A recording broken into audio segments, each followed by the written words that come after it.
ತತ್ವೋಪದೇಶಕರ್ತಾರಂ ತತ್ವಭಕ್ತಿಪುರಸ್ಸರಂ ಪರಮಪೂಜ್ಯ ಪ್ರಾತಸ್ಮರಣೀಯ ಸದ್ಗುರುಗಳ ಚರಣಾರವಿಂದಗಳನ್ನು ಹೃದಯ ಪದ್ಮದಲ್ಲಿ ಧ್ಯಾನಿಸಿ ಅದ್ವೈತ ಸಾರ್ವಭೌಮ ಜಗದ್ಗುರು ಶಿವತಾರೂಢರ ಮೌನ ಮಹಾಯೋಗಿ ಜಗದ್ಗುರು ಗುರುನಾಥಾರೂಢರ ಪಾವನ ಪಾದಾರವಿಂದಗಳಲ್ಲಿ ಹೊಣೆ ನಡೆದು ಬ್ರಹ್ಮವಿದ್ಯಾ ಸಂಪ್ರದಾಯ ಕರ್ತೃಗಳಾದ ಸಮಸ್ತ ಋಷಿ ಮುನಿ ಸಂತ ಶರಣರ ಚರಣಾರವಿಂದಗಳಲ್ಲಿ ಅಭಿವಂದಿಸಿ ಗ್ರಂಥಕರ್ತರಾದ ಪರಮ ಪೂಜ್ಯ ಸಾಧು ಶ್ರೀ ನಿಶ್ಚಲದಾಸರ ಚರಣಾರವಿಂದಗಳಲ್ಲಿ ನಮಿಸಿ ತಮ್ಮೆಲ್ಲರಿಗೆ ಅನಂತ ಶರಣು ಶರಣಾರ್ಥಿಗಳು. ಆತ್ಮೀಯರೇ, ಜಗದ್ಗುರು ಸಿದ್ಧಾರೂಢರ ಕೃಪಾಕ್ಷೇತ್ರದಲ್ಲಿ ನಡೆದುಕೊಂಡು ಬಂದಿರುವಂತಹ 16ನೇ ವರ್ಷದ ಭಗವತ್ ಚಿಂತನ ಸಾಧನಾ ಶಿಬಿರದ ಪ್ರಸ್ತುತ ಚಿಂತನದ ವಿಷಯ ಶ್ರೀ ವಿಚಾರಸಾಗರ. ವಿಚಾರಸಾಗರದ 2ನೇ ತರಂಗದಲ್ಲಿ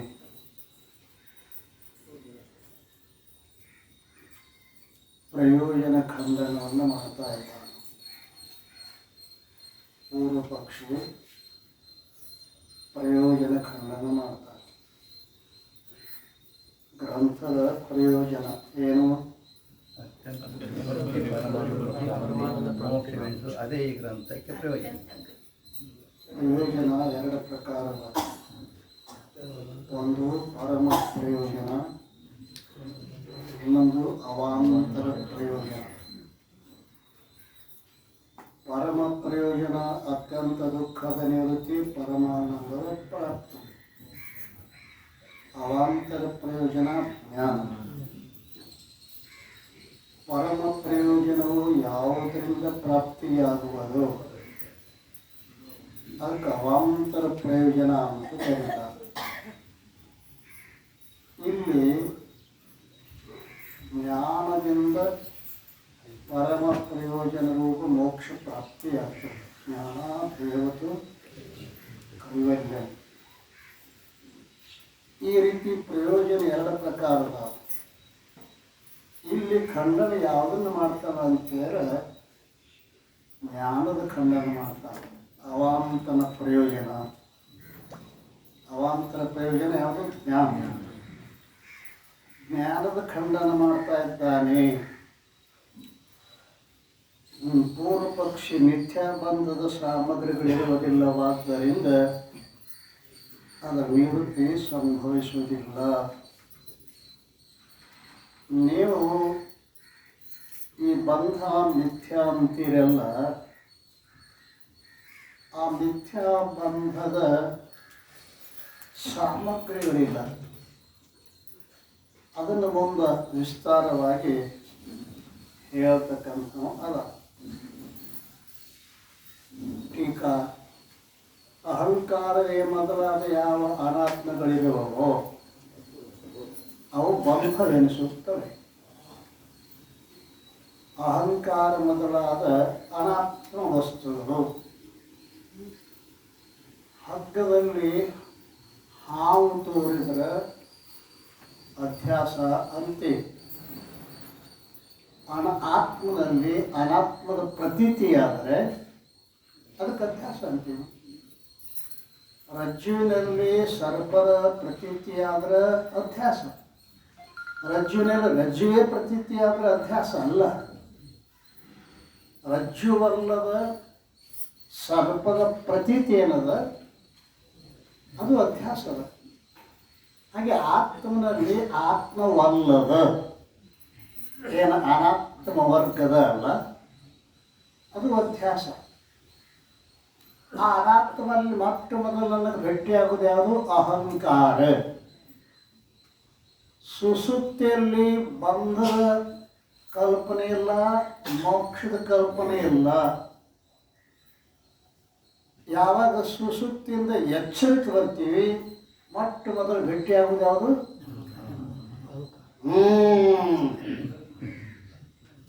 ನಾ ಹುಟ್ಟಿದಲ್ಲಿ ಸಂಸಾರ ಹುಟ್ಟಿತ್ತು, ಸಂಸಾರ ಹುಟ್ಟಿದಲ್ಲಿ ಅಜ್ಞಾನ ಹುಟ್ಟಿತ್ತು, ಅಜ್ಞಾನ ಹುಟ್ಟಿದಲ್ಲಿ ಆಸೆ ಹುಟ್ಟಿತ್ತು, ಆಸೆ ಹುಟ್ಟಿದಲ್ಲಿ ಕೋಪ ಹುಟ್ಟಿತ್ತು.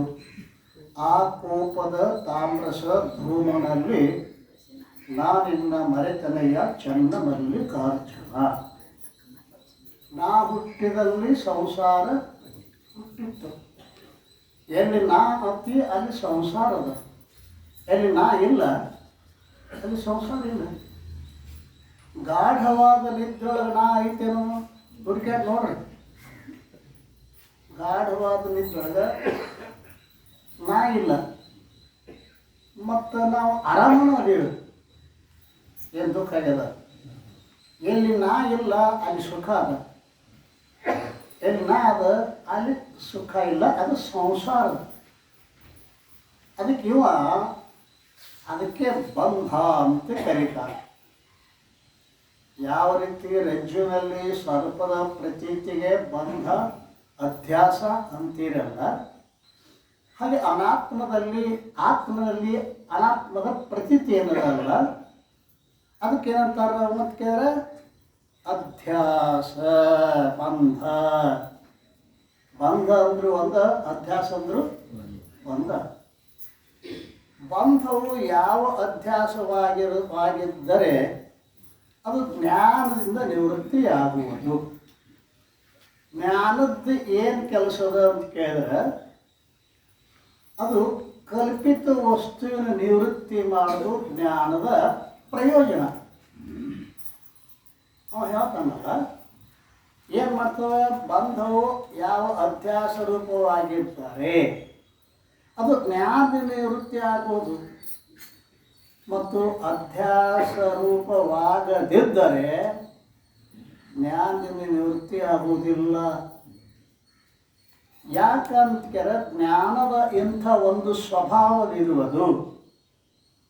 ಜ್ಞಾನದ ಸ್ವಭಾವ ಏನು ಅಂತ ಕೇಳಿದರೆ ಏನೆಂದರೆ, ಯಾವ ವಸ್ತುವಿನ ಜ್ಞಾನವಾಗುವುದೋ ಆ ಜ್ಞಾನವು ಅದರಲ್ಲಿರುವ ಅಧ್ಯಾಸ ಮತ್ತು ಅಜ್ಞಾನ ಇವುಗಳನ್ನು ನಾಶ ಮಾಡುವುದು.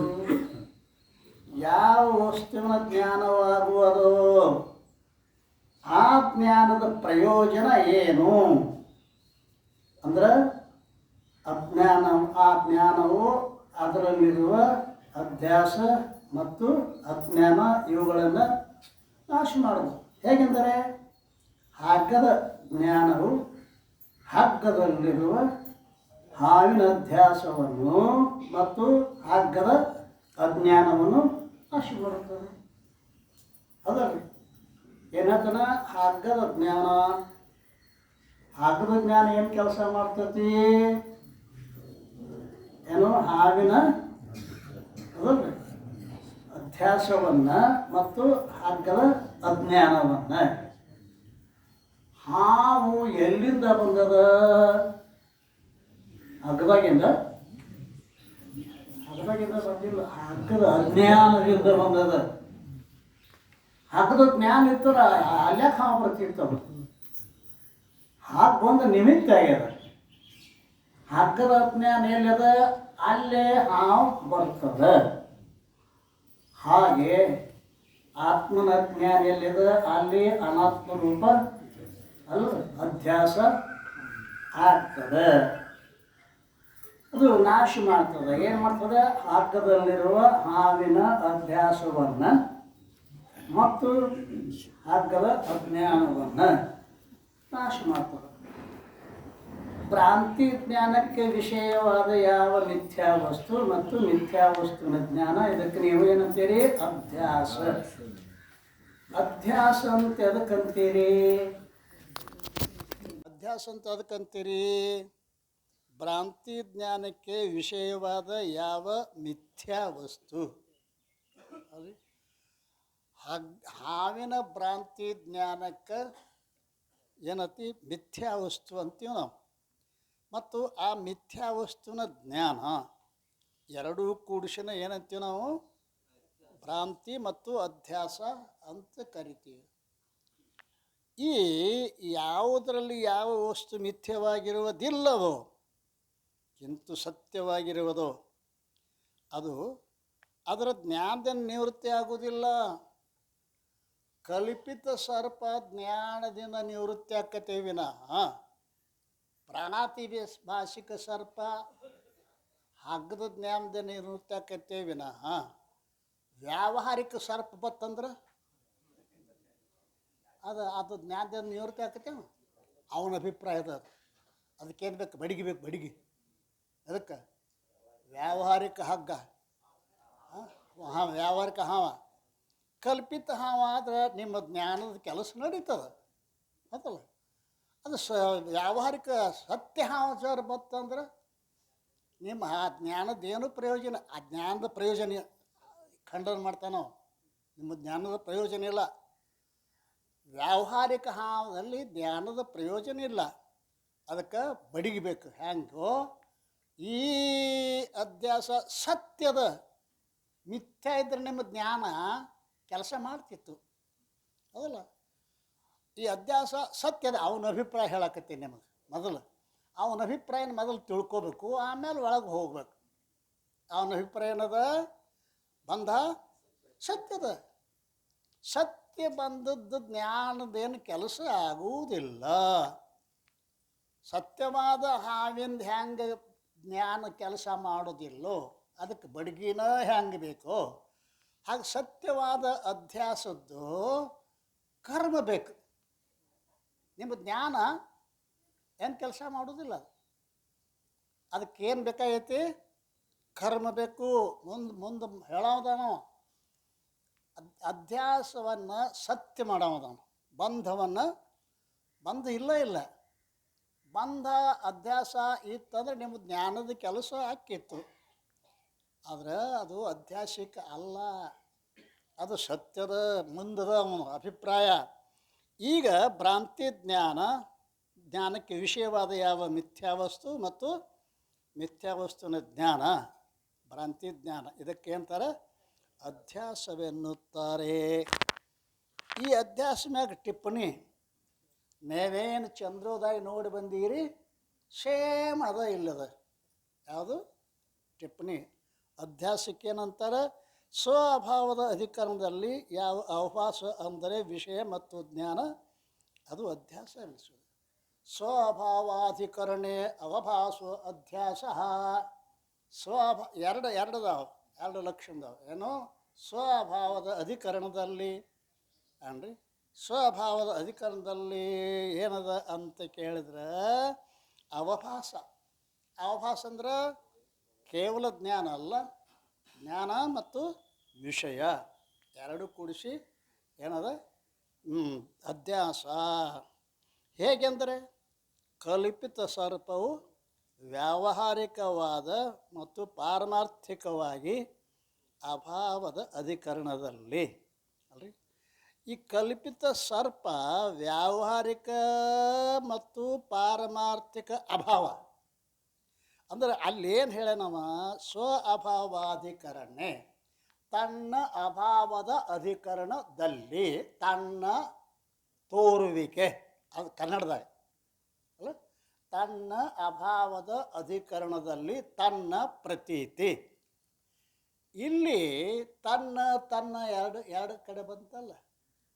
ಸ್ವಅಭಾವದ ಅಧಿಕರಣದಲ್ಲಿ ತನ್ನ ಅಭಾವದ ಅಧಿಕರಣದಲ್ಲಿ ತನ್ನ ಪ್ರತೀತಿ ಅಲ್ರಿ. ಅಭಾವ ತೀರಿ ಆ ಅಭಾವದಾಗ ಭಾವ ಅಂತೀರಿ. ಭಾವ ಒಂದ ಕಡೆ ಹೆಂಗಿರ್ತದ? ಇವೊಂದು ಪ್ರಶ್ನೆ ಅದ ಅಲ್ರಿ. ಸ್ವಅಭಾವದ ಅಧಿಕರಣದಲ್ಲಿ ತನ್ನ ಅಭಾವದ ಅಧಿಕರಣದಲ್ಲಿ ತನ್ನ ಪ್ರತೀತಿ. ತನ್ನ ಅಭಾವದ ಅಧಿಕರಣದಲ್ಲಿ ಅಂದರೆ ಹಾವಿನ ಅಭಾವದ ಅದಲ್ರಿ. ತನ್ನ ಅಭಾವದ ಅಂದ್ರೇನು? ಹಾವಿನ ಅಭಾವದ ಅಧಿಕರಣದಲ್ಲಿ ಹಾವಿನ ಪ್ರತೀತಿ. ಅದಲ್ರಿ ಅಲ್ಲಿ ತನ್ನ ಅಭಾವದ ಅಧಿಕರಣದಲ್ಲಿ ತನ್ನ ಪ್ರತೀತಿ ಅಂತೀರಲ್ಲ, ಇದು ಇದು ಹೆಂಗೆ ಸಾಧ್ಯ ಆಕತಿ ಅಂತ ಕೇಳಿ ಇಲ್ಲಿ ಪ್ರಶ್ನೆ ಮಾಡೋದಾನ. ಅಭಾವದ ಅಧಿಕರಣದಲ್ಲಿ ಅಂದರೆ ಆಶ್ರಯವಾದ ರಜ್ಜುವಿನಲ್ಲಿ ಪ್ರಾತಿಭಾಷಿಕ ಸರ್ಪದ ಅವಭಾಸ ಅಂದರೆ ಸರ್ಪ ಮತ್ತು ಅದರ ಜ್ಞಾನ ಇದು ಅಧ್ಯಾಸವೆನಿಸುತ್ತದೆ. ಅಥವಾ ಇನ್ನೊಂದು ಲಕ್ಷಣ ಹೇಳ್ತಾ ಇದ್ದ, ಏನೋ ಅಥವಾ ಅಧಿಷ್ಠಾನದಿಂದ ವಿಷಮ ಸತ್ತಾವುಳ್ಳ ಯಾವ ಅಭಾವ ಇರೋದು. ಅಧಿಷ್ಠಾನ ವಿಷಮ ಸತ್ತ ಕಾವಭಾಸೋ ಅಧ್ಯಾಸ.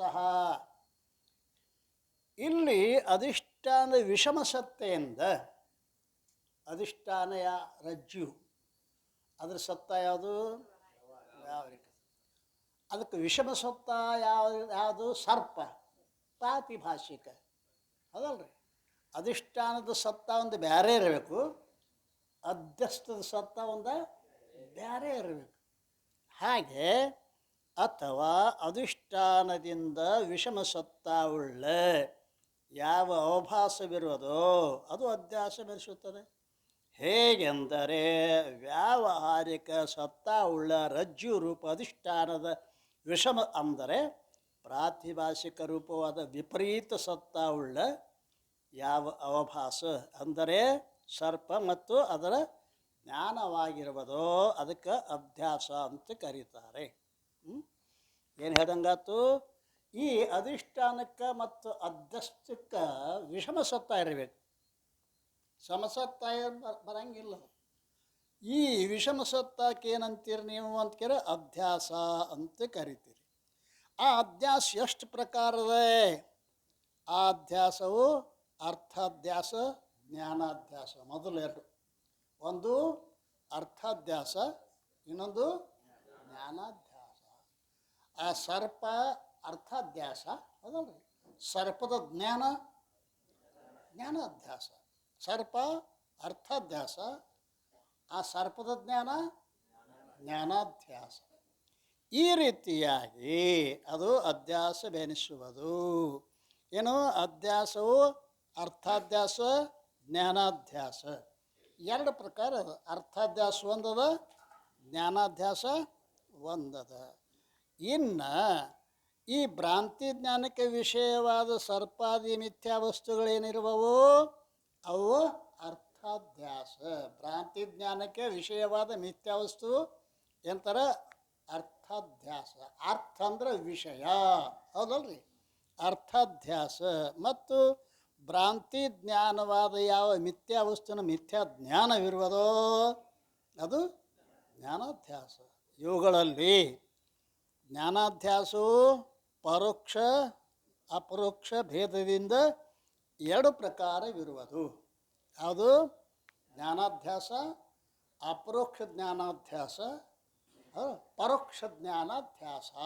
ಅಲ್ರಿ, ಯಾರೋ ಹೇಳಿದ್ರು ಹಗ್ಗದಾಗ ಹಾವು ಇರ್ತದ, ಅವ್ನು ಮಂದಿ ಕಡೆಯಿಂದ ಕೇಳಿ ತಿಳ್ಕೊತಾನಲ್ಲ, ಹಗ್ಗದಾಗ ಹಾವು ಇತ್ತು, ಇದಕ್ಕೇಂತಾರೆ ಪರೋಕ್ಷ ಅಧ್ಯಾಸ. ಮಂದಿಯಿಂದ ಬಾಯಿಂದ ಕೇಳಿ ತನಗೇ ಪ್ರತ್ಯಕ್ಷ ಇತ್ತು ಅಂದ್ರೆ ಅದಕ್ಕೇನಂತಾರೆ ಅಪರೋಕ್ಷ. ಜ್ಞಾನಾಧ್ಯಾಸವು ಪರೋಕ್ಷ ಅಪರೋಕ್ಷ ಭೇದದಿಂದ ಎರಡು ಪ್ರಕಾರ ಇರುತ್ತದೆ. ಮತ್ತು ಅರ್ಥಾಧ್ಯಾಸ, ಅರ್ಥಾಧ್ಯಾಸ ಎಷ್ಟದ? ಅರ್ಥಾಧ್ಯಾಸ ಕೇವಲ ಸಂಬಂಧ ಅಧ್ಯಾಸ, ಸಂಬಂಧ ಸಹಿತ ಸಂಬಂಧಿ ಅಧ್ಯಾಸ, ಕೇವಲ ಧರ್ಮಾಧ್ಯಾಸ, ಧರ್ಮ ಸಹಿತ ಧರ್ಮೀ ಅಧ್ಯಾಸ, ಅನ್ಯೋನ್ಯ ಅಧ್ಯಾಸ ಮತ್ತು ಅನ್ಯತರ ಅಧ್ಯಾಸ.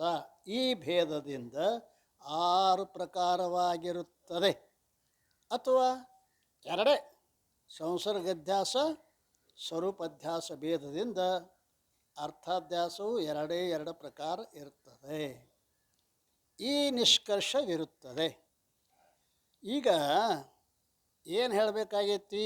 ಕೇವಲ ಸಂಬಂಧ ಅಧ್ಯಾಸ. ಕೇವಲ ಸಂಬಂಧ ಅಧ್ಯಾಸ ಅಂದ್ರೆ ಏನು? ಆತ್ಮನಲ್ಲಿ, ಹೌದಲ್ರಿ, ಅನಾತ್ಮದಲ್ಲಿ ಕೇವಲ ಸಂಬಂಧ ಅಧ್ಯಾಸ. ಕೇವಲ ಆತ್ಮನಲ್ಲಿ ಅನಾತ್ಮದು ಸಂಬಂಧ ಇಲ್ಲ, ಸಂಬಂಧ ತೋರಾಕತ್ತೀರಿ. ಆತ್ಮನಲ್ಲಿ ಅನಾತ್ಮದ್ದು ಕೇವಲ ಸಂಬಂಧ ಧ್ಯಾಸದ. ಆತ್ಮನಲ್ಲಿ ಅನಾತ್ಮದ್ದು ಚಂದ್ರ ತೆಗೆದು ನೋಡ್ರಿ ಬೇಕಾರೆ. ಆತ್ಮನಲ್ಲಿ ಅನಾತ್ಮದ್ದು ಕೇವಲ ಸಂಬಂಧ ಧ್ಯಾಸ. ಯಾಕೆ ಅಂತ ಕೇಳ್ರೆ ಆ ಆತ್ಮಕ್ಕೂ ಅನಾತ್ಮಕ್ಕೂ ಸಂಬಂಧ ಇಲ್ಲ. ಸಂಬಂಧ ಇಲ್ಲದ ಎಲ್ಲಿ ಸಂಬಂಧ ತೋರ್ತೈತಿ ಅದಕ್ಕೆ ಸಂಬಂಧ ಅಧ್ಯಾಸ. ಇಷ್ಟೇ ಅದ್ರ ಮುಖ್ಯ. ಸಂಬಂಧ ಇಲ್ಲದ ಸಂಬಂಧ ತೋರ್ತಿತ್ತಂದ್ರೆ ಹಗ್ಗಕ್ಕೆ ಹಾಗೇನು ಸಂಬಂಧ ಐತನ್ರಿ? ಏನು ಸಂಬಂಧ ಇಲ್ಲ. ಹಗ್ಗಕ್ಕೆ ಹಾಗೇನು ಸಂಬಂಧ ಇಲ್ಲ, ಆದರೆ ಸಂಬಂಧ ತೋರಾಕತೈತಿ. ಹಗ್ಗದಲ್ಲಿ ಅಂತ ನಾವು ಎಲ್ಲಿ ಹಗ್ಗದಲ್ಲಿ ಹಾವ ಪ್ರತೀತಿ ಆಕತಿ ಅಂತಂದ್ರೆ ಆ ಹಗ್ಗಕ್ಕೂ ಹಾವಿಗೆ ಏನು ಸಂಬಂಧ ಐತೇನೋ? ಸಂಬಂಧ ಇಲ್ಲ. ಹಾಗೆ ಅಧಿಷ್ಠಾನವಾದ ಹಗ್ಗದಲ್ಲಿ ಅಧ್ಯಸ್ಥವಾದ ಹಾವು ತೋರಿದ್ರೆ ಅದಕ್ಕೇನಂತಾರೆ? ಕೇವಲ ಸಂಬಂಧ ಅಧ್ಯಾಸ. ಅದಲ್ರಿ ಅಧಿಷ್ಠಾನವಾದ ಆತ್ಮನಲ್ಲಿ ಅನಾತ್ಮದ ಅಧ್ಯಾಸವಾದಲ್ಲಿ ಅದಕ್ಕೆ ಏನಂತಾರೆ? ಆತ್ಮನ ಅನಾತ್ಮದೊಡನೆ ಕೇವಲ ಸಂಬಂಧ. ಸ್ವರೂಪಾಧ್ಯಾಸ ಅಲ್ಲ. ಆತ್ಮನ ಸ್ವರೂಪಾಧ್ಯಾಸ ಯಾವಾಗೂ ಆಗುವುದಿಲ್ಲ. ಯಾಕೆ? ಸತ್ಯ ವಸ್ತುಂದು ಅಧ್ಯಾಸ ಆಕತ್ತೇನು? ಇಲ್ಲ. ಸತ್ಯ ವಸ್ತುಂದು ಅಧ್ಯಾಸ ಆಗೋದಿಲ್ಲ. ಅಸತ್ಯವಾದ ಅನಾತ್ಮದ್ದೇ ಅಧ್ಯಾಸ ಆಕೈತಿ. ಎಲ್ಲಿ? ಆತ್ಮನಲ್ಲಿ. ಆತ್ಮಗೂ ಅನಾತ್ಮಕ್ಕೂ ಸಂಬಂಧ ಇಲ್ಲ. ಸಂಬಂಧ ಆಗಬೇಕಾದ್ರೆ ಎರಡು ವಸ್ತುಗಳು ಬೇಕು, ಹೌದಲ್ಲ? ಆ ಎರಡೂ ವಸ್ತು ಸಮಾನ ಸತ್ತ ಉಳಿದಿರ್ಬೇಕು, ಹೌದಲ್ರಿ? ಸಂಬಂಧ ಆಗ್ಬೇಕಾದ್ರೆ ಎರಡು ವಸ್ತು ಬೇಕು. ಆ ಎರಡು ವಸ್ತು ಸಮಾನ. ಈಗ ಇದು ವ್ಯಾಸಪೀಠನೂ ವ್ಯಾವಹಾರಿಕ, ಇದು ಪುಸ್ತಕನೂ ವ್ಯಾವಹಾರಿಕ ಅಲ್ರಿ. ಈ ಸಮಾನ ಸತ್ತ ಇದ್ದಲ್ಲಿ ಈ ಸಂಬಂಧ ನಡೀತದೆ. ವಿಷಮ ಸತ್ತ ಇದ್ರೆ ಅಲ್ರಿ, ಸಮಾನ ಸತ್ತ ಇದ್ರೆ ಏನು ಸಂಬಂಧ ನಡೀತೈತಿ ಅಲ್ರಿ. ಈ ಹಗ್ಗಕ್ಕೂ ಹಾವಿಗೂ ಸಮಾನ ಸತ್ತ ಹೇಳ್ತಾನೆ ರೀ. ಹಗ್ಗಕ್ಕೂ ಹಾವು ಯಾವ ಸತ್ತ? ಹಗ್ಗದ ಸತ್ತ ಒಂದು ಬೇರೆ ಅದ, ಹಾವಿನ ಸತ್ತ ಬೇರೆ ಅದ.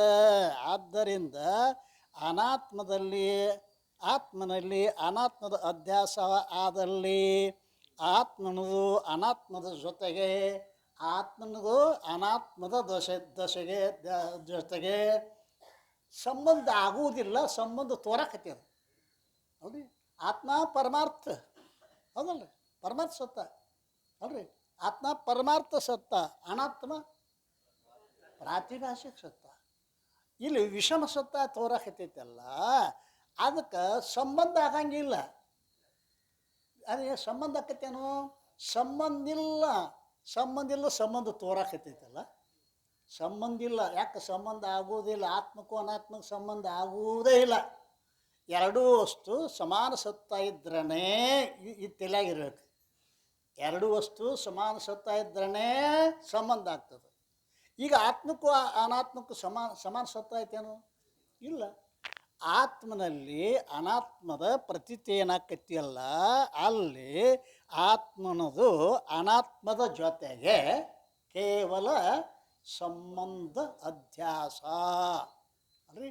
ಇದು ಕೇವಲ ಸಂಬಂಧ ಅಧ್ಯಾಸ. ಸಂಬಂಧ ಸಹಿತ ಸಂಬಂಧ ಇದೆ. ರಜ್ಜುವಿನಲ್ಲಿ ಸರ್ಪದ ಅಧ್ಯಾಸವಾದಲ್ಲಿ ರಜ್ಜುವಿಂದು ಸರ್ಪದಲ್ಲಿ ಕೇವಲ ಏನು? ಸಂಬಂಧ ಅಧ್ಯಾಸ. ಏನು ಏನತಿ? ರಜ್ಜುವಿನಲ್ಲಿ ದೃಷ್ಟಾಂತದು. ರಜ್ಜುವಿನಲ್ಲಿ ಸರ್ಪದ ಅಧ್ಯಾಸವಾದಲ್ಲಿ ರಜ್ಜುವಿಂದು ಸರ್ಪದೊಡನೆ ಏನದ? ಕೇವಲ ಸಂಬಂಧ ಅಧ್ಯಾಸ. ಮೊದಲೇದಿದು ಕೇವಲ ಸಂಬಂಧ ಅಧ್ಯಾಸ. ಸಂಬಂಧ ಸಹಿತ ಸಂಬಂಧಿ ಅಧ್ಯಾಸ ಎರಡನೇದ್ದು. ಸಂಬಂಧ ಸಹಿತ ಸಂಬಂಧಿ ಅಧ್ಯಾಸ. ಆತ್ಮದಲ್ಲಿ ಅನಾತ್ಮದ ಸ್ವರೂಪವೂ ಮತ್ತು ಸಂಬಂಧವೂ ಎರಡು ಅಧ್ಯಾಸ. ಇದಕ್ಕೆ ಅಂತಾರೆ ಸಂಬಂಧ ಸಹಿತ ಸಂಬಂಧಿ ಅಧ್ಯಾಸ ಅಂತ ಕರೀತಾರೆ. ಆದ್ದರಿಂದ ಆತ್ಮನಲ್ಲಿ ಅನಾತ್ಮದ ಸಂಬಂಧ ಸಹಿತ ಸಂಬಂಧಿಯ ಅಧ್ಯಾಸ. ಆತ್ಮನಲ್ಲಿ ಏನಾದ್ರೆ ಆತ್ಮನಲ್ಲಿ ಅನಾತ್ಮದ ಸಂಬಂಧ ಸಹಿತ ಸಂಬಂಧಿಯ ಅಧ್ಯಾಸ ಅಂತ ಎರಡನೇದ್ದು. ಇನ್ನು ಮೂರನೇದ್ದು ಏನಪ್ಪ ಅಲ್ಲ? ಕೇವಲ ಧರ್ಮಾಧ್ಯಾಸ. ಎರಡದು ಇಲ್ಲ. ಕೇವಲ ಸಂಬಂಧ ಅಧ್ಯಾಸ ಆತ. ಆತ್ಮನಲ್ಲಿ ಅನಾತ್ಮದ ಅಧ್ಯಾಸವಾದಲ್ಲಿ ಆತ್ಮನದು ಅನಾತ್ಮದ ಜೊತೆಗೆ ಕೇವಲ ಸಂಬಂಧ ಅಧ್ಯಾಸ ಆಯ್ತು. ಆತ್ಮಲ್ಲಿ ಅನಾತ್ಮದ ಸ್ವರೂಪವೂ ಇಲ್ಲ, ಸಂಬಂಧವೂ ಇಲ್ಲ. ಆತ್ಮಲಿ ಅನಾತ್ಮದು ಸಂಬಂಧ ಸಹಿತ ಸಂಬಂಧಿಯ ಅಧ್ಯಾಸ. ಹಗ್ಗದಲ್ಲಿ ಹಾವಿಂದು ಸ್ವರೂಪನೂ ಸುಳ್ಳದ, ಹೌದಲ್ರಿ? ಸಂಬಂಧವೂ ಸುಳ್ಳದ. ಅದಕ್ಕೇನಂತಾರೆ? ಸಂಬಂಧ ಸಹಿತ ಸಂಬಂಧಿಯ ಅಧ್ಯಾಸ ಅಂತ ಕರೀತಾರೆ. ಮೂರನೇದ್ದು ಯಾವುದಪ್ಪ ಅಂತ ಕೇಳಿದ್ರೆ ಕೇವಲ ಧರ್ಮಾಧ್ಯಾಸ. ಧರ್ಮಿದು ಇರಲಿಲ್ಲ. ನೇತ್ರಾದಿ ಇಂದ್ರಿಯಗಳದು ಆತ್ಮನಲ್ಲಿ ಕೇವಲ ಧರ್ಮಾಧ್ಯಾಸ. ನಾನು ನೋಡುತ್ತೇನೆ ಅಂತಾನೆ. ನೋಡುವ ಧರ್ಮ ಎದರದು? ನೇತ್ರದಲ್ಲ ಅಂತ ತನ್ನಲ್ಲಿ ಆರೋಪ ಮಾಡ್ಕೋತಾನಲ್ಲ. ನಾನು ನೋಡುತ್ತೇನೆ, ನಾನು ಕೇಳುತ್ತೇನೆ, ಇಂದ್ರಿಯಗಳ ಧರ್ಮ ಆತ್ಮನಲ್ಲಿ ಏನದ? ಇದು ಕೇವಲ ಧರ್ಮಾಧ್ಯಾಸ. ಅದೇನದ? ಕೇವಲ ಧರ್ಮದ ಅಧ್ಯಾಸ. ನಾನು ಕಣ್ಣು ಅನ್ನಂಗಿಲ್ಲ, ಅಲ್ವೇ? ನಾನು ನೋಡುತ್ತೇನೆ ಅಂತ. ನಾನು ಕಣ್ಣು ಅಂದಿದ್ರೆ ಧರ್ಮ ಸಹಿತ ಧರ್ಮಾಧ್ಯಾಸ ಹೇಳ್ಬೋದು. ನಾನು ಕಣ್ಣು ಅನ್ನಂಗಿಲ್ಲ, ನಾನು ನೋಡುತ್ತೇನೆ. ನೋಡುವ ಧರ್ಮ ಎದ್ರದು? ಕಣ್ಣಿಂದು. ಅದನ್ನು ಆತ್ಮನಲ್ಲಿ ಆರೋಪ ಮಾಡ್ತಾನಲ್ಲ, ಇದಕ್ಕೇನಂತಾರೆ? ಕೇವಲ ಧರ್ಮಾಧ್ಯಾಸ. ಧರ್ಮ ಸಹಿತ ಧರ್ಮೀಯ ಅಧ್ಯಾಸ. ಅಂತಃಕರಣದ್ದು ಆತ್ಮನಲ್ಲಿ. ಅಂತಃಕರಣ ಧರ್ಮಿ, ಕರ್ತೃತ್ವ ಭೋಕ್ತೃತ್ವ ಧರ್ಮಗಳು. ಇವು ಆತ್ಮಲ್ಲಿ ಅನಾತ್ಮವಾದ ಅಂತಃಕರಣದ್ದು ಮತ್ತು ಅದರ ಜೊತೆಗೆ ಧರ್ಮದ್ದು. ಯಾವುದು? ಕರ್ತೃತ್ವ ಭೋಕ್ತೃತ್ವ. ನಾನು ಕರ್ತ, ನಾನು ಭೋಕ್ತ ಅಂತಾನೆ ಇಲ್ಲ. ನಾನು ಕರ್ತ, ನಾನು ಭೋಕ್ತ ಅನ್ಬೇಕಾಗಿತ್ತು ಅಂತಂದ್ರೆ ಇಲ್ಲೇನದ? ಇದಕ್ಕೆ ಆ ಧರ್ಮ ಸಹಿತ ಧರ್ಮಿ ಅಂತಃಕರಣ, ಅದರ ಧರ್ಮ ಕರ್ತೃತ್ವ. ಆತ್ಮನಲ್ಲಿ ಅಂತಃಕರಣವೂ ಇಲ್ಲ, ಆತ್ಮಲ್ಲಿ ಅಂತಃಕರಣದ ಕರ್ತೃತ್ವ ಭೋಕ್ತೃತ್ವವೂ ಇಲ್ಲ. ಅಲ್ಲಿ ತೋರಾಕತ್ತೈತಲ್ಲ ಏನು? ನಾನೇ ಕರ್ತ, ನಾನೇ ಭೋಕ್ತ. ಅಂದ್ರೆ ಆತ್ಮನಲ್ಲಿ ಅಂತಃಕರಣದ್ದು ಸಂಬಂಧ ಸಹಿತ ಸಂಬಂಧಿಯ ಅಧ್ಯಾಸ ಆತಿಲ್ಲ. ಇದು ಧರ್ಮ ಏನು? ಧರ್ಮ ಸಹಿತ ಧರ್ಮೀಯ ಅಧ್ಯಾಸ. ಈ ರೀತಿಯಾಗಿ ಮುಂದೆ ಮತ್ತೊಂದೇನದ? ಅನ್ಯೋನ್ಯ ಅಧ್ಯಾಸ. ಆತ್ಮದಲ್ಲಿ ಅನಾತ್ಮದ ಧರ್ಮ, ಅನಾತ್ಮದಲ್ಲಿ ಆತ್ಮಧರ್ಮ. ಆಗ ತಪ್ತಾಯ ಪಿಂಡದಂತೆ ಕಾಯ್ದದ ಕಬ್ಬಿಣ ಮುಟ್ತಾನೆ, ಕಬ್ಬಿಣ ಸುಡುತ್ತದೆ ಅಂತಾನಿಲ್ಲ. ಕಬ್ಬಿಣ ಸುಡುತ್ತದೆ ಅಂತಾನೆ. ಸುಡು ಧರ್ಮ ಕಬ್ಬಿಣದೋ ಅಗ್ನಿಯದೋ? ಅಗ್ನಿಯ ಧರ್ಮವನ್ನು ಕಬ್ಬಿನ ಮೇಲೆ ಆರೋಪ ಮಾಡ್ತಾನೆ. ಇನ್ನು ಅಗ್ನಿಯು ಏನದ ಅಂತ ಕೇಳಿದ್ರೆ ವಜ್ಜೆ ಅದ, ಅದಲ್ಲ? ಅಗ್ನಿ ವಜ್ಜೆ ಅದ, ಅಗ್ನಿ ದುಂಡಗದ ಅಂತಾನೆ, ಅದಲ್ಲ? ಆ ಅಗ್ನಿಯ ಧರ್ಮವನ್ನು ಕಬ್ಬಿಣದಲ್ಲಿ, ಹೌದಲ್ಲ? ಅಗ್ನಿ ಧರ್ಮವನ್ನು ಕಬ್ಬಿಣದಲ್ಲಿ, ಹೌದಲ್ಲ? ಈ ರೀತಿಯಾಗಿ ಯಾವ ರೀತಿ ತಪ್ತಾಯ ಪಿಂಡದಲ್ಲಿ ಏನದ ಅಂತ ಕೇಳಿದ್ರೆ, ತಪ್ತಾಯ ಪಿಂಡದಲ್ಲಿ ಏನದ? ಅದು ಯಾವ ಅಧ್ಯಾಸ ಆಕತಿ? ಅನ್ಯೋನ್ಯ ಅಧ್ಯಾಸ. ಆತ್ಮನಲ್ಲಿ ಕರ್ತೃತ್ವ ಭೋಕ್ತೃತ್ವ ಅದಾವೇನೋ? ಇಲ್ಲ. ಆತ್ಮಲ್ಲಿ ಕರ್ತೃತ್ವ. ಅನಾತ್ಮವಾದ ಈ ಅಹಂಕಾರಾದಿಗಳಲ್ಲಿ ಆತ್ಮನ ಅಂದ್ರೆ ಏನೋ ಅರಿಯುವ ಧರ್ಮ ಎದರದು? ಆತ್ಮದ್ದು ಅನಾತ್ಮದ್ದು? ಅದು ಅನಾತ್ಮದಲ್ಲಿ ತೋರಾಕತೈತಿ. ಬುದ್ಧಿ ಮೊದಲಾದವುಗಳು ತೋರಾಕದೆ. ಬುದ್ಧಿ ಅನಾತ್ಮ ಹೌದಲ್ಲ? ಆ ಬುದ್ಧಿನೇ ಅರಿತದ ಅಂತ ನಾವು ತಿಳ್ಕೊತೀವಿಲ್ಲ. ಅಂದ್ರೆ ಏನದಾಗಂತ? ಅನಾತ್ಮ ಧರ್ಮ. ಆತ್ಮಲ್ಲಿ ಆತ್ಮಧರ್ಮ. ಇದಕ್ಕೆ ಅನ್ಯೋನ್ಯ ಅಧ್ಯಾಸ ಅಂತಾರೆ.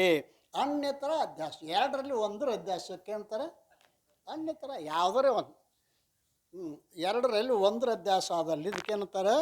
ಅನ್ಯತರ ಅಧ್ಯಾಸ. ಈ ಭೇದದಿಂದ 6 ಪ್ರಕಾರವಾಗಿರುತ್ತದೆ. ಅಥವಾ ಸಂಸರ್ಗಾಧ್ಯಾಸ, ಸ್ವರೂಪಾಧ್ಯಾಸ ಅಲ್ರಿ. ಈ ಎರಡರಲ್ಲೇ ಇವೆಲ್ಲ ತಪ್ಪತ್ ಆಗಿದ್ದಾವೆ ಅಂತ ಸಂಸರ್ಗಧ್ಯಾಸ ಎರಡರಲ್ಲಿ ಇರ್ತದೆ. ಅಥವಾ ಸಂಸರ್ಗಧ್ಯಾಸ ಮತ್ತು ಸ್ವರೂಪಾಧ್ಯಾಸ ಭೇದದಿಂದ ಅರ್ಥಾಧ್ಯಾಸವು ಎರಡು ಪ್ರಕಾರ ಇರುತ್ತದೆ. ಇಲ್ಲಿ ಈ ನಿಷ್ಕರ್ಷವಿರುತ್ತದೆ, ಕೇವಲ ಸಂಬಂಧಾಧ್ಯಾಸವೇ ಸಂಸರ್ಗಧ್ಯಾಸ. ಸಂಸರ್ಗ ಅಂದ್ರೆ ಸಂಬಂಧ, ಸಂಬಂಧ ಅಂದ್ರೆ ಸಂಸರ್ಗ, ಹೌದಲ್ರಿ? ಮತ್ತು ಸಂಸರ್ಗ ಪದಗಳು ಎರಡಿದ್ರು ಅರ್ಥ ಒಂದೇ ಅದ. ಸಂಸರ್ಗ ತಾರೆ, ಅದಕ್ಕೆ ಮತ್ತು ಸಂಬಂಧ ತಾರೆ. ಆದ್ದರಿಂದ ಕೇವಲ ಸಂಬಂಧಾಧ್ಯಾಸವೇ ಸಂಸರ್ಗಾಧ್ಯಾಸವಿರುತ್ತೆ ಮತ್ತು ಸಂಬಂಧ ಸಹಿತ ಸಂಬಂಧಿಯ ಅಧ್ಯಾಸವೇ ಸಂಸರ್ಗ ಸಹಿತ ಸ್ವರೂಪದ ಅಧ್ಯಾಸ. ಸಂಬಂಧ ಸಹಿತ ಸಂಬಂಧಿ ಅಧ್ಯಾಸಕ್ಕೆ ಏನಂತಾರೆ? ಏನಂತಾರೆ ಅದಕ್ಕೆ? ಸಂಬಂಧ ಸಂಸರ್ಗ ಸಹಿತ ಸ್ವರೂಪ ಅಧ್ಯಾಸ, ಅದುವೇ ಅನ್ಯೋನ್ಯ ಅಧ್ಯಾಸವಾಗಿರುತ್ತದೆ. ಅದು ಸರ್ವತ್ರ ಸಂಸರ್ಗ ಮತ್ತು ಸ್ವರೂಪ ಎರಡರ ಮಿಶ್ರ ಭಾವವಿರುತ್ತದೆ. ಮತ್ತು ಎರಡರಲ್ಲಿ ಒಂದರ ಅಧ್ಯಾಸ ಯಾವುದೈತಲ್ಲ ಅದಕ್ಕಿಂತ ಅನ್ಯತರ ಅಧ್ಯಾಸ. ಅದು ಮಿಥ್ಯಾ ವಸ್ತುವಿನ ಸ್ವರೂಪ ಅಧ್ಯಾಸವಾಗಿರುತ್ತದೆ ಅಥವಾ ಸತ್ಯ ವಸ್ತುವಿನ ಸಂಬಂಧ ಅಧ್ಯಾಸವಾಗಿರುತ್ತದೆ. ಇಲ್ಲಿ ಅನ್ಯತರ ಅಧ್ಯಾಸದ ಅಥವಾ ಕೇವಲ ಸಂಬಂಧ ಅಧ್ಯಾಸದ ಪೃಥಕ್ ವಿಭಾಗದ ಏನು ಹೇಳಿರುವುದೋ ಅದು ಆತ್ಮ ಮತ್ತು ಅನಾತ್ಮಗಳ ಅಧ್ಯಾಸದ ಭೇದ ಜ್ಞಾನ ಅರ್ಥವಾಗಿ ಇರುವುದು. ಪರಂತು ಸರ್ವ ಅರ್ಥಾಧ್ಯಾಸವು ಏನದ? ಅನ್ಯೋನ್ಯಾಧ್ಯಾಸ ರೂಪವೇ ಇರುತ್ತದೆ. ಸರ್ವ ಏನದ? ಅರ್ಥಾಧ್ಯಾಸವು ಏನದ? ಅನ್ಯೋನ್ಯಾಧ್ಯಾಸ ರೂಪವೇ ಇರುವುದು. ಇದರಿಂದ ಪೃಥಕ್ವಾಗಿ ಇರುವುದಿಲ್ಲ. ಅನ್ಯೋನ್ಯಾಧ್ಯಾಸವು ಕೆಲವು ಕಡೆ ಕೇವಲ ಧರ್ಮದ ಅಧ್ಯಾಸ ಆಕತಿ, ಮತ್ತು ಕೆಲವು ಕಡೆ ಧರ್ಮ ಸಹಿತ ಧರ್ಮಿ ಅಧ್ಯಾಸ ಆಗ್ತದೆ. ಆದ್ದರಿಂದ ಮೇಲೆ ಹೇಳಿದ ಭೇದದಿಂದ ಅನ್ಯೋನ್ಯಾಧ್ಯಾಸವು ಎರಡು ಪ್ರಕಾರದ್ದೇ ಇರುವುದು. ಅವುಗಳ ಸಂಕ್ಷಿಪ್ತ ಉದಾಹರಣೆಯನ್ನು ನಾವು ಅಂದ್ರೆ ಪಂಡಿತ್ ಪೀತಾಂಬರ್ಜಿಯವರು ವಿಚಾರ ಚಂದ್ರೋದ 6ನೇ ಕಲಾದಲ್ಲಿ ಅದನ್ನೇ ಇಲ್ಲಿ ಹೇಳಿದಾನಲ್ಲ, ಅದನ್ನೇ ಸ್ಪಷ್ಟವಾಗಿ ಹೇಳಿ ಅಲ್ಲೇ ಟಿಪ್ಪಣಿಯಾಗ ಸ್ಪಷ್ಟ ಮಾಡ್ಯಾನ, ಹೌದಲ್ರಿ? ಈ ರೀತಿಯಾಗಿ ಮ್ಯಾಲ ಬರ್ರಿ ಇವನ್ನೆಲ್ಲ ಯಾಕೆ ಬತ್ತು ಅಂತ ಕೇಳಿದ್ರೆ ಅವೇನು ಹೇಳಕತ್ಯಾನ, ಈ ಅಧ್ಯಾಸ ಅನ್ನೋದು ಏನದ ಅಂತ ಕೇಳಿದ್ರೆ ಅದು ಜ್ಞಾನದಿಂದ ನಿವೃತ್ತಿ ಆಗ್ತದೆ. ಅಧ್ಯಾಸ ನಿಮ್ಮ ಜ್ಞಾನದ ಕೆಲಸ ಏನು? ಅಧ್ಯಾಸ ಹಾಗೂ ಅದರ ಅಜ್ಞಾನ ಎರಡೂ ಕರಿತೈತಿ ಅಲ್ಲ. ಈ ಬಂಧ ಅಧ್ಯಾಸಿಕ ಅಲ್ಲ, ಯಾಕೆ? ಸತ್ಯದ. ಅಧ್ಯಾಸಿಕ ಅಂದ್ರೆ ಅಧ್ಯಾಸದ ಸಾಮಗ್ರಿಗಳು ಬೇಕಲ್ಲ, ಅದಲ್ಲ. ಎಲ್ಲಿ ಅಧ್ಯಾಸ ಆಕತಿ ಅಲ್ಲೇ 5 ಅಧ್ಯಾಸದ ಸಾಮಗ್ರಿಗಳು. ಅದನ್ನು ಇಲ್ಲಿ ಹೇಳ್ತಾನೆ. ಒಂದೊಂದು ಮೊದಲು ಅವನು ಹೇಳ್ತಾನೆ, ಆಮೇಲೆ ಅವನು ಒಂದೊಂದನ್ನೇ ಖಂಡನ ಮಾಡ್ತಾನೆ ಅಲ್ಲ. ಇಲ್ಲಿ ಹೇಳ್ತಾ ಇದ್ದಾನೆ ಏನು ಅಂತ ಕೇಳಿದ್ರೆ, ಮಿಥ್ಯವಾಗಿದ್ದರೆ ಜ್ಞಾನದಿಂದ ಅದರ ನಿವೃತ್ತಿ ಆಕ್ಕಿತ್ತು, ಟಿಪ್ಪನ ಮ್ಯಾಲೆ ನಿವೃತ್ತಿ. ಆದರೆ ಆತ್ಮಲ್ಲಿ ಮಿಥ್ಯಾ ಬಂಧದ ಸಾಮಗ್ರಿ ಇರುವುದಿಲ್ಲ ಅಲ್ರಿ. ಅಧ್ಯಾಸಕ್ಕೆ ಮಿಥ್ಯಾ ಸಾಮಗ್ರಿ ಬೇಕಲ್ಲ, ಮತ್ತು ಬಂಧದ ಪ್ರತೀತಿಯೂ ಆಗುತ್ತದೆ. ಅಧ್ಯಾಸದ ಸಾಮಗ್ರಿ ಇಲ್ಲ, ಬದ್ಧದ ಪ್ರತೀತಿ ಆಗ್ತದೆ. ಆದ್ದರಿಂದ ಬಂಧವು ಸತ್ಯವಿದೆ. ಅಂಥ ಸತ್ಯವಾದ ಬಂಧವನ್ನು ಜ್ಞಾನದಿಂದ ನಿವೃತ್ತಿ ಮಾಡಿಕೊಳ್ಳುವ ಆಶೆಯು ನಿಷ್ಫಲ. ನೀವು ಜ್ಞಾನದಿಂದ ಏನ್ರಿ ಅಧ್ಯಾಸ ನಿವೃತ್ತಿ ಅಂತ ಏನು ಹೇಳ್ತೀರಲ್ಲ, ಅದು ಮಿಥ್ಯಾ ಇದ್ರೆ ಜ್ಞಾನದಿಂದ ನಿವೃತ್ತಿ ಆಕೈತು, ಸತ್ಯದ ಅಲ್ರಿ. ಮಿಥ್ಯೆ ಯಾಕೆ ಅಂತೀರಿ ಅಂತ ಕೇಳ, ಅದು ಅಧ್ಯಾಸದ ಸಾಮಗ್ರಿ ಬೇಕಲ್ಲ ಅಂತ ನಾವು ಅಧ್ಯಾಸದ ಸಾಮಗ್ರಿ ಹೇಳ್ತಾನೆ. ಒಂದೊಂದು ಏನು ಹೇಳ್ತಾ ಟೀಕಾ, ಸತ್ಯ ವಸ್ತುವಿನ ಜ್ಞಾನಜನ್ಯ ಸಂಸ್ಕಾರ ಅದಲ್ರಿ. ಈ ಹಗ್ಗದಾಗ ಹಾವಿನ ಅಧ್ಯಾಸ ಆಗಬೇಕಾಗಿತ್ತಂದ್ರೆ ಮೊದಲು ಆ ಮನುಷ್ಯ ಸತ್ಯವಾದ ಹಗ್ಗವನ್ನು ಹಾವನ್ನು ನೋಡಿರ್ಬೇಕು, ಸತ್ಯವಾದ ಹಾವನ್ನು ನೋಡಿರ್ಬೇಕು. ಆ ಹಾವಿನ ಸಂಸ್ಕಾರ ಅಂತಃಕರಣದೊಳಗೆ ಇರಬೇಕು, ಹೌದಲ್ರಿ. ಆವಾಗ ಅಕಸ್ಮಾತ್ ಹಗ್ಗ ನೋಡಿದಾಗ ಹಾವಿನ ಅಧ್ಯಾಸ ಆಗ್ತದಂದ್ರೇನು? ಸತ್ಯ ವಸ್ತುವಿನ ಅಲ್ರಿ, ಸತ್ಯ ವಸ್ತುವಿನ ಏನಿರಬೇಕು? ಜ್ಞಾನದ ಸಂಸ್ಕಾರ ಬೇಕು. ಮತ್ತು 3 ಪ್ರಕಾರದ ದೋಷ ಅಂದ್ರೆ ಪ್ರಮೇಯ ದೋಷ, ಪ್ರಮಾತ ದೋಷ, ಪ್ರಮಾಣ ದೋಷ. ಪ್ರಮೇಯ ದೋಷ ಅಂದ್ರೆ ಸಾದೃಶ್ಯ ದೋಷ. ಪ್ರಮೇಯ ದೋಷ ಅಂದ್ರೇನು? ಸಾದೃಶ್ಯ. ಹಗ್ಗಕ್ಕೂ ಹಾವು, ಅದು ಹಗ್ಗದಾಗ ಹಾವಿಂದ ಹಗ್ಗದಾಗ ಬೆಳ್ಳಿ ಅಭ್ಯಾಸ ಆಗೋದಿಲ್ಲ. ಯಾಕೆ? ಬೆಳ್ಳಿಗೆ ಹಗ್ಗಕ್ಕೆ ಸಾದೃಶ್ಯ ಇರಲ್ಲ ಅಲ್ಲ. ಆದ್ದರಿಂದ ಇಲ್ಲಿ ಪ್ರಮೇಯ ದೋಷ ಅಂದ್ರೆ ಏನು? ಸಾದೃಶ್ಯ ದೋಷ. ಪ್ರಮಾತ ದೋಷ, ಪ್ರಮಾತ ದೋಷ ಅಂದ್ರೆ ಭಯ, ಲೋಭ.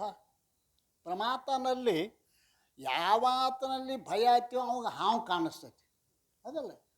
ಹಗ್ಗದಾಗ ಯಾವಾತನಲ್ಲಿ ಆಶೆ ಆಯ್ತಲ್ಲ, ಏನದ? ಪ್ರಮಾತ ದೋಷ ಏನೇನು? ಎರಡು ಅದಾವಲ್ಲ. ಏನೇನು? ಭಯ, ಲೋಭ. ಭಯ ಇದ್ದವಾಗ ಹಗ್ಗದಾಗ ಹಾವು ತೋರ್ತೈತಿ, ಲೋಭ ಇದ್ದವಾಗ ಚಿಂಪ್ಯಾಗ, ಹಾಂ, ಲೋಭ ಇದ್ದವಾಗ. ಅದಕ್ಕೇನಂತಾರ? ಭಯ ಮತ್ತು ಲೋಭಗಳು ಪ್ರಮಾತ ದೋಷ. ಇನ್ನು ಪ್ರಮಾಣ ದೋಷ, ಪ್ರಮಾಣ ದೋಷ ನೇತ್ರಾದಿ ಇಂದ್ರಿಯಗಳಲ್ಲಿ ಪಿತ್ತ ಕಾಮಿಲ ಅಂತಾನಲ್ಲ. ಪಿತ್ತ ಆದವಾಗನ ಅಭ್ಯಾಸ ಆಗ್ತದೆ. ಆದ್ದರಿಂದ ಇನ್ನು ಅಧಿಷ್ಠಾನದ ವಿಶೇಷ ರೂಪದ ಅಜ್ಞಾನ. ಅಧಿಷ್ಠಾನದ ವಿಶೇಷ ರೂಪದ ಅಜ್ಞಾನ ಇರಬೇಕು. ಹಗ್ಗದ ಅಧಿಷ್ಠಾನ ಯಾವುದು? ಮೂರು ಹುರಿ ಗುಂಜ. ಆ ಮೂರು ಹುರಿ ಗುಂಜ ಅದರ ಅಜ್ಞಾನ ಬೇಕು ಅಂದ್ರೆ ಅಲ್ಲಿ ಹಾವಿನ ಅಭ್ಯಾಸ ಆಗ್ತದೆ. ಅದು ಮೂರು ಹುರಿ ಗುಂಜ ವಿಶೇಷ ಜ್ಞಾನ ಇತ್ತು ಅಂತಂದ್ರೆ ಹಾವಿನ ಅಭ್ಯಾಸ ಆಗುವುದಿಲ್ಲ. ಆದ್ದರಿಂದ ಅಧಿಷ್ಠಾನದ ವಿಶೇಷ ರೂಪದ ಜ್ಞಾನ ಇವು ಅಧ್ಯಾಸದ ಸಾಮಗ್ರಿಗಳು ಇರುವವು. ಇವುಗಳ ಹೊರತಾಗಿ ಅಧ್ಯಾಸ ಆಗುವುದಿಲ್ಲ. ನೀವು ಬಂಧ ಮಿಥ್ಯ ಅಂತ ಸಿದ್ಧ ಮಾಡಬೇಕಾದ್ರೆ ಮೊದಲು ಈ ಅಧ್ಯಾಸದ ಸಾಮಗ್ರಿಗಳನ್ನು ಸಿದ್ಧ ಮಾಡಿರಿ. ಅಥವಾ ನಾವು ಏನು ನೀವು ಬಂದ ಮಿಥ್ಯ ಮತ್ತು ಅಧ್ಯಾಸ ಅಂತ ನೀವು ಅಂದಿದ್ದೇ ಆದ್ರೆ ಈ ಅಧ್ಯಾಸದ ಸಾಮಗ್ರಿಗಳನ್ನು ಸಿದ್ಧ ಮಾಡಿರಿ ಅಂತ ನಾವು ಇಲ್ಲಿ ಮುಂದೆ ಹೇಳ್ತಾ ನೋಡು. ಯಾಕೆ ಅಂತ ಕೇಳಿದ್ರೆ ಒಂದೊಂದು ಅವುಗಳನ್ನು ಹೇಗೆಂದರೆ ಶಿಂಪಿಯಲ್ಲಿ ಬೆಳ್ಳಿಯ ಮತ್ತು ರಜ್ಜುನಲ್ಲಿ ಸರ್ಪದ ಅಧ್ಯಾಸವಾಗುತ್ತದೆ. ಅದು ಯಾವ ಪುರುಷನು ಸತ್ಯವಾದ ಬೆಳ್ಳಿಯನ್ನು ಸತ್ಯವಾದ ಸರ್ಪವನ್ನು ನೋಡಿರುವನೋ ಅವನಿಗೆ ಆಗುವುದು. ಸತ್ಯ ವಸ್ತುನ ಜ್ಞಾನ ಬೇಕಂತ ನಾವು. ಸತ್ಯ ವಸ್ತುನ ಜ್ಞಾನದ ಸಂಸ್ಕಾರ. ಅವು ಯಾವ ಸತ್ಯವಾದ ಹಾವನ್ನು ನೋಡ್ಯಾನ, ಸತ್ಯವಾದ ಬೆಳ್ಳಿ ನೋಡ್ಯಾನ, ಅವನಿಗೆ ಏನಪ್ಪ ಅಂತಕ್ಯಾರ ಸರ್ಪದ ಅಧ್ಯಾಸ ಆಕತಿ, ಬೆಳ್ಳಿಯ ಅಧ್ಯಾಸ. ಸತ್ಯವಾದ ಸರ್ಪನ್ನು ನೋಡಿರೋನು ಅವನಿಗೆ ಆಗುವುದು. ಯಾವಾಗ ಅಲ್ಲ, ಯಾವನಿಗೆ ಸತ್ಯವಾದ ಬೆಳ್ಳಿಯ ಹಾಗೂ ಸತ್ಯವಾದ ಸರ್ಪದ ಜ್ಞಾನವೇ ಇರುವುದಿಲ್ಲವೋ ಅವನಿಗೆ ಅಧ್ಯಾಸ ಆಗುವುದಿಲ್ಲ. ಸತ್ಯವಾದದ್ದನ್ನು ನೋಡೇ ಇಲ್ಲ ಅವನು, ನೋಡೇ ಇಲ್ಲ ಅನ್ಬೇಕ. ಆ ಹಗ್ಗದಾಗ ಹಾವಿನ ಅಧ್ಯಾಸ ಹೆಂಗೆ ಆಗ್ತದಪ್ಪ? ಆದ್ದರಿಂದ ಸತ್ಯವಸ್ತುವಿನ ಜ್ಞಾನದ ಸಂಸ್ಕಾರ ಅಧ್ಯಾಸಕ್ಕೆ ಹೇತು ಹೇದ. ಎರಡನೇದ್ದು ಶಿಂಪಿಯಲ್ಲಿ ಸರ್ಪದ ಅಧ್ಯಾಸ, ಹಗ್ಗದಲ್ಲಿ ಬೆಳ್ಳಿಯ ಅಧ್ಯಾಸ ಎಂದೂ ಆಗುವುದಿಲ್ಲ. ಯಾಕೆ? ಅವೆರಡರಲ್ಲಿ ಸಾದೃಶ್ಯ ಇಲ್ಲ. ಈ ರೀತಿ ಆದ್ದರಿಂದ ಪ್ರಮೇಯದಲ್ಲಿ ಸಾದೃಶ್ಯ ದೋಷವು ಅಧ್ಯಾಸಕ್ಕೆ ಕಾರಣವಾಗಿರುತ್ತದೆ. ಸಾದೃಶ್ಯ ದೋಷ ಇದ್ರನ ಏನಾಕತಿ? ಹಗ್ಗದಾಗ ಹಾವಿಂದ ಅಧ್ಯಾಸ ಆಗ್ತದೆ.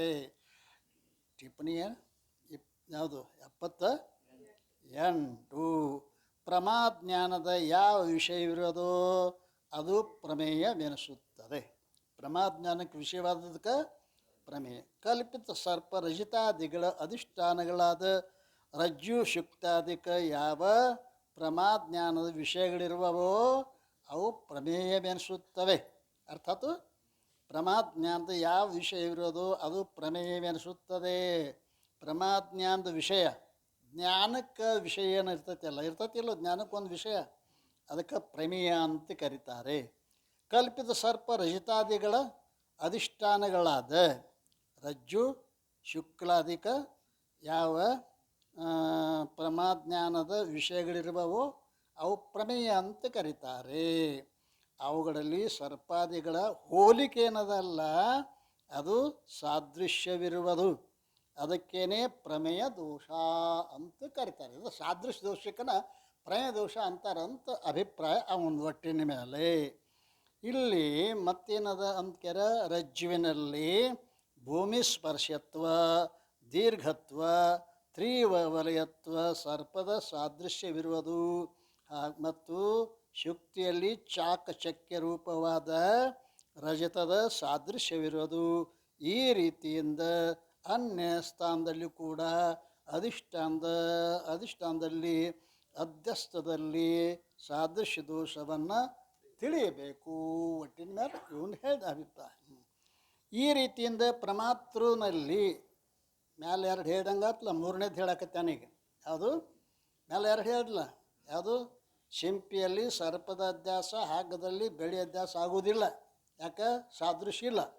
ಆದ್ದರಿಂದ ಪ್ರಮೇಯ ದೋಷದಲ್ಲಿ ಸಾದೃಶ್ಯ ದೋಷ ಅಧ್ಯಾಸಕ್ಕೆ ಕಾರಣ. ಇನ್ನು ಮೂರನೇದ್ದೇನಪ್ಪ ಅಂದ್ಕ್ಯಾರ, ಈ ರೀತಿಯಿಂದ ಪ್ರಮಾತೃವಿನಲ್ಲಿ ಲೋಭ, ಭಯ ಮೊದಲಾದ ದೋಷಗಳು ಇರುತ್ತವೆ. ಪ್ರಮಾತೃ ಅಂದ್ರೆ ಜೀವ. ಪ್ರಮಾತೃ ಅಂದ್ರೇನು? ಜೀವನಿಗೆ ಪ್ರಮಾತೃ ಅಂತ ಕರೀತಾರೆ. ಅವನಲ್ಲಿ ಯಾವನಲ್ಲಿ ಲೋಭತಿ ಅವನಿಗೆ ಬೆಳ್ಳಿ ಅಧ್ಯಾಸ ಆಕೈತಿ. ಯಾವನಲ್ಲಿ ಭಯ ಹತ್ತಿ ಅವಾಗ ಸರ್ಪದ ಅಧ್ಯಾಸ ಆಗ್ತದೆ. ಇನ್ನು ನೇತ್ರಾಧಿಕ ಪ್ರಮಾಣದಲ್ಲಿ ಪಿತ್ತ ಕಾಮಿಲಾದ ಯಾವ ದೋಷಗಳಿರ್ಬವು, ಪಿತ್ತ ಆದವನ ಕಣ್ಣು ಹಳದಿ ಇರ್ತಾವಲ್ಲ, ಆ ರೀತಿಯಿಂದ ದೋಷ ಇರುವ ಅವು ಅಧ್ಯಾಸಕ್ಕೆ ಕಾರಣವಾಗಿರುತ್ತವೆ. ಈ ರೀತಿ ನಾಲ್ಕಾದವಲ್ಲ. ಈಗ ಐದನೇದು ಯಾವುದು? ಅಧಿಷ್ಠಾನದ ಸಾಮಾನ್ಯದ ಜ್ಞಾನ. ಶಿಂಪಿ ಇದಂ ರೂಪವಾದ ಸಾಮಾನ್ಯ ಜ್ಞಾನ ಉಂಟಾಗಿ ಇದು ಶಿಂಪಿ ಇದೆ ಎಂಬ ವಿಶೇಷ ಜ್ಞಾನ ಉಂಟಾಗದೇ ಇರಬೇಕು, ಆವಾಗ ಅಧ್ಯಾಸವಾಗೋದು. ಅಧಿಷ್ಠಾನದ ವಿಶೇಷ ರೂಪದ ಅಜ್ಞಾನ, ಹೌದಲ್ರಿ? ಅಧಿಷ್ಠಾನದ ವಿಶೇಷ ರೂಪದ ಅಜ್ಞಾನ. ಶಿಂಪಿಯ ಇದಂ ರೂಪವಾದ ಸಾಮಾನ್ಯದ ಜ್ಞಾನ ಉಂಟಾಗಿರಬೇಕು. ಇದು ಒಂದು ಜ್ಞಾನ ಆಗಿರಬೇಕು, ಹೌದಲ್ರಿ? ಓದುದು ಶಿಂಪಿದೆ ಎಂಬ ವಿಶೇಷ ಜ್ಞಾನವಾಗದೇ ಇರಬೇಕು. ಇದು ಅನ್ನೋದು ಇರಬೇಕು, ಶಿಂಪಿ ಅನ್ನೋ ವಿಶೇಷ ಜ್ಞಾನ ಆಗಿರಬಾರ್ದು, ಆವಾಗ ಅಧ್ಯಾಸ ಆಗ್ತದೆ. ಶಿಂಪಿ ಇರುವುದು ಇಂಥ ವಿಶೇಷ ರೂಪದ ಜ್ಞಾನ ಉಂಟಾದರೆ ಆಗ ಅಧ್ಯಾಸ ಆಗುವುದಿಲ್ಲ. ಅಂದ್ರೇನು? ಅಧಿಷ್ಠಾನದ ವಿಶೇಷ ರೂಪ ಜ್ಞಾನದ ಅಜ್ಞಾನ ಇರಬೇಕು. ಇದಲ್ಲದೆ ಆ ಸಾಮಾನ್ಯ ರೂಪ ಜ್ಞಾನವಾಗಿದ್ದರೂ ಅಧ್ಯಾಸವಾಗುವುದಿಲ್ಲ. ಬರೀ ಸಾಮಾನ್ಯ ರೂಪದ ಜ್ಞಾನ ಆಗಿದ್ದರೂ ಕೂಡ ಅಧ್ಯಾಸ ಆಗುವುದಿಲ್ಲ. ಆದ್ದರಿಂದ ಅಧಿಷ್ಠಾನದ ವಿಶೇಷ ರೂಪದ ಅಜ್ಞಾನ ಮತ್ತು ಸಾಮಾನ್ಯ ರೂಪದ ಜ್ಞಾನ ಅಲ್ಲಿ ಒಂದೇ ಹೇಳ್ಯಾನ. ಅಧಿಷ್ಠಾನದ ಅಜ್ಞಾನ, ಸಾಮಾನ್ಯ ರೂಪದ ಜ್ಞಾನ ನಾವು ಕೂಡಿಸ್ಬೇಕು ಅದ್ರೊಳಗೆ, ಹೌದಲ್ಲ? ಅಧಿಷ್ಠಾನದ ಅಜ್ಞಾನವೂ ಇರಬೇಕು, ಸಾಮಾನ್ಯ ರೂಪದ ಜ್ಞಾನವೂ ಇರಬೇಕು. ಇದು ಅಂತ ಗೊತ್ತಿರಬೇಕು. ಏನು ಅನ್ನೋದು ಅಜ್ಞಾತ ಇರಬೇಕು. ಅಲ್ಲಿ ಏನಕ್ಕತ್ತಿ ಅಂದ್ಕೆ ನಮಗೆ ಅಧ್ಯಾಸ ಆಗ್ತದೆ. ಇವಿಷ್ಟು ಅಧ್ಯಾಸದ ಸಾಮಗ್ರಿಗಳಿರುತ್ತವೆ. ಇವುಗಳಲ್ಲಿ ಯಾವುದೇ ಒಂದು ಇಲ್ಲವಾದರೆ ಅಧ್ಯಾಸ ಆಗುವುದಿಲ್ಲ. ಇವು 5 ಇದ್ರೇ ಏನದ ಅಧ್ಯಾಸ ಆಗ್ತದೆ. ಅವು ಇಲ್ದಿದ್ರೆ ಅದರ ಒಂದು ಇದ್ದಿದ್ದಿಲ್ಲ ಅಂದ್ರೆ ಅಧ್ಯಾಸ ಆಗುವುದಿಲ್ಲ. ಹೇಗೆಂದರೆ ಕುಂಬಾರ, ಚಕ್ರ, ದಂಡ, ಮೃತ್ತಿಕೆ ಇವು ಘಟದ ಸಾಮಗ್ರಿಗಳು ಅದಾವ. ಇವುಗಳಲ್ಲಿ ಯಾವುದು ಒಂದು ಇದ್ದಿದ್ದಿಲ್ಲ ಅಂದ್ರೆ ಏನಾಗೋದಿಲ್ಲ, ಘಟ ಆಗುವುದಿಲ್ಲ.